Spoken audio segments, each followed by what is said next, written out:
passionnés, aujourd'hui je vous reviens avec une nouvelle recette comme d'habitude. J'espère déjà que vous allez bien. Pour vous dire, la recette que je vais vous présenter aujourd'hui fait partie de la catégorie pâtisserie. Nous allons réaliser un gâteau. Ce gâteau qui a été le tout premier que moi qui me tiens derrière cette caméra ai appris à cuisiner il y a de cela très mais alors vraiment longtemps. Il s'agit du gâteau à l'orange notamment.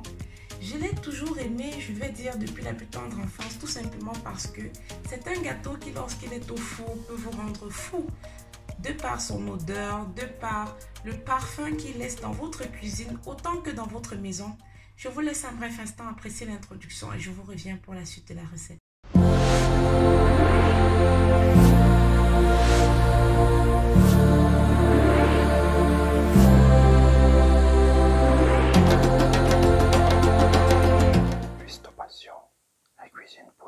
Les passionnés, on débute avec les ingrédients à l'aide desquels nous allons réaliser notre gâteau à l'orange aujourd'hui.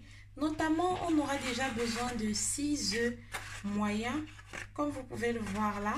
Ensuite, on aura besoin de 300 ml d'huile de tournesol, 200 g de sucre, 375 g de farine, un sachet de sucre vanillé, un sachet de levure chimique, 2 belles oranges de forme assez grosse ou moyenne selon ce que vous avez de disponible.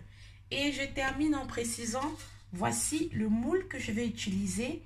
On va débuter notre recette les passionnés. Vous avez besoin d'un saladier ou d'une petite bassine comme moi j'ai là aujourd'hui. Ensuite, munissez-vous notamment d'un fouet ou d'un batteur électrique. C'est à votre convenance. On va commencer par casser nos 6 œufs.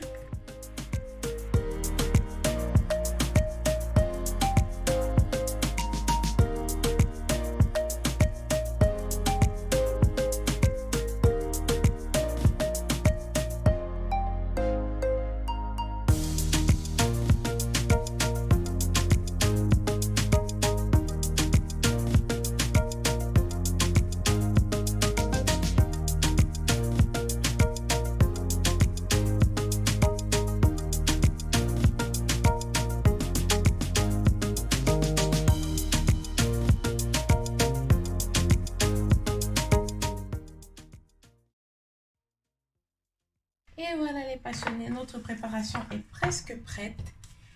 Maintenant, on va ajouter notre levure chimique. Vous le savez, je le dis jamais assez.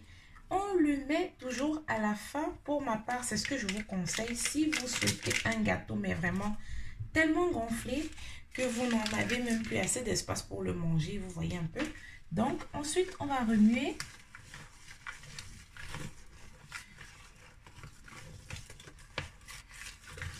Normalement, à cette étape, vous deviez déjà avoir beurré votre moule. Car lorsque vous rajoutez la levure chimique, c'est que vous êtes prêt à enfourner votre gâteau. Et voilà, moi j'avais déjà beurré mon moule. Beurrez-le surtout généreusement, principalement lorsqu'il s'agit d'un moule qui n'est pas détachable.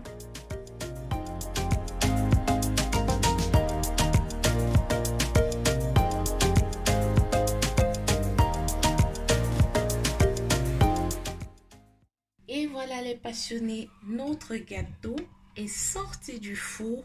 N'oubliez pas, vous contrôlez à chaque fois, pas avec un couteau, mais avec un pic à brochette comme celui-ci. Et il doit ressortir exactement tout propre. Vous voyez, j'ai pas de traces sur les mains, c'est limpide. Pour vous dire, j'ai contrôlé 2 fois, comme je vous l'avais dit, on essaye au maximum de pas tellement ouvrir le four, histoire d'éviter qu'il ne puisse désenfler. Regardez-moi ça, j'ai eu le maximum, mais vraiment le maximum du moule quoi. Alors, on va essayer de désenfourner cela et de le mettre dans un plat à gâteau. On fait attention parce qu'il chauffe encore là. Pour retourner tout simplement. Ensuite, on retire de façon très contrôlée pour éviter de découper le gâteau.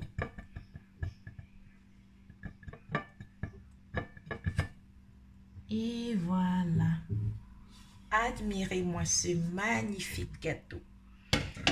On va déjà le laisser refroidir quelques instants. Ouh là là, la profondeur, c'est top, je vous le dis. D'ici quelques instants, vous le verrez de toute façon. On va bien laisser refroidir parce que c'est pas conseillé de déguster de la farine ou de la pâte chaude. Et on se retrouve dans quelques instants. Les passionnés, deux options s'offrent à vous. Si vous ne souhaitez pas rajouter du sirop, comme je vais le faire d'ici peu, vous n'avez qu'à tout simplement laisser votre gâteau refroidir. Mais si ce n'est pas le cas, regardez, rappelez-vous notre jus de la demi-orange que nous avions laissé. Eh bien, je mets là un peu de sucre et je vais le verser par-dessus.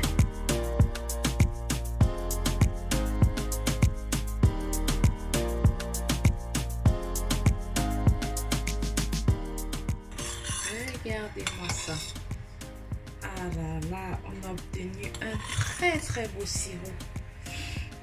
Ça sent tellement bon. Je sais même plus vraiment des deux, ou du sirop ou du gâteau, lequel sent le plus bon. Mais je vous promets, ça va être explosif. Alors maintenant, on va tout simplement recouvrir notre gâteau avec ce délicieux sirop. On va recouvrir notre gâteau avec ce délicieux sirop.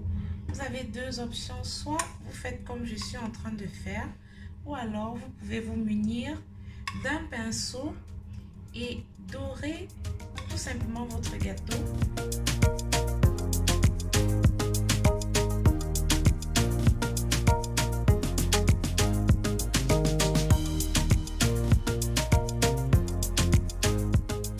Et voilà les passionnés, moi j'ai laissé refroidir 15 minutes. On peut passer à la dégustation. Ah là là. Je suis sûre que la hauteur là, c'est au moins 8 cm. Regardez-moi ça. Vous pouvez le déguster, notamment votre gâteau, avec une tasse de café au petit déjeuner ou avec un yaourt pour le goûter, que ce soit pour vous ou pour vos enfants. Regardez-moi ça. Ah là là, n'est-ce pas délicieux? Je vous montre déjà. Admirez l'effet moelleux, spongieux, détachant. C'est pas de la publicité, vous le voyez vous-même. Oh, c'est tellement bon. L'association est juste magnifique. Je vous jure. Je sais même pas s'il va passer 2 jours, hein, parce que pour tout vous dire, j'ai fait un de ces yaourts maison. D'ailleurs, vous retrouverez la recette d'ici peu qui va s'afficher sur le lien. Vous n'aurez qu'à cliquer. J'aimerais bien le déguster demain. Au goûter avec mon yaourt maison. Si c'est le cas pour vous, n'hésitez pas à réaliser cette recette. Vous ne serez également pas déçus comme d'habitude. Quant à moi, je vous dis déjà merci à vous qui avez regardé cette vidéo jusqu'à la fin. J'espère que vous êtes satisfait du résultat, satisfait du goût, satisfait, mais alors à 300%. Je vous dis à la prochaine. N'oubliez pas de laisser un pouce bleu, de liker et de partager afin que la communauté continue de s'agrandir. Custo Passion, c'est moi, c'est vous. Ciao, ciao!